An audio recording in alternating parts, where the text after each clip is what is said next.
ನಮಸ್ಕಾರ ಕರ್ನಾಟಕ ಸಾರಿಗೆ ಇಲಾಖೆಯಲ್ಲಿ 76 ಮೋಟಾರ್ ವಾಹನ ನಿರೀಕ್ಷಕರ ಹುದ್ದೆಗಳಿಗಾಗಿ ಅರ್ಜಿಯನ್ನು ಆಹ್ವಾನ ಮಾಡಲಾಗಿದೆ. ಸಂಬಂಧಪಟ್ಟವರು ಗಮನಿಸಿ. ಎಲ್ಲ ಜಾಬ್ನ ಅಪ್ಡೇಟ್ಸ್ಗಾಗಿ ಈ ಚಾನಲನ್ನು ಸಬ್ಸ್ಕ್ರೈಬ್ ಆಗಲು, ಶೇರ್ ಮಾಡಲು, ಲೈಕ್ ಮಾಡಲು ಮರೆಯದಿರಿ.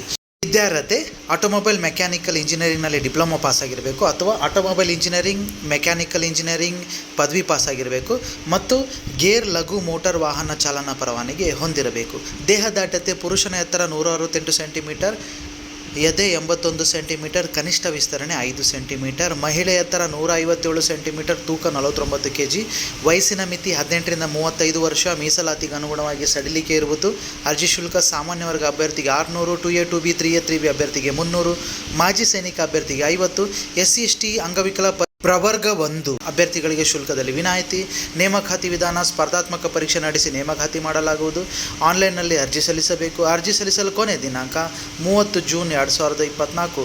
ಕೆಳಗೆ ಕೊಟ್ಟಿರುವ ವೆಬ್ಸೈಟ್ ಪ್ರವೇಶಿಸಿ ಅರ್ಜಿ ಸಲ್ಲಿಸಬೇಕಾಗಿ ವಿನಂತಿ. ಧನ್ಯವಾದಗಳೊಂದಿಗೆ.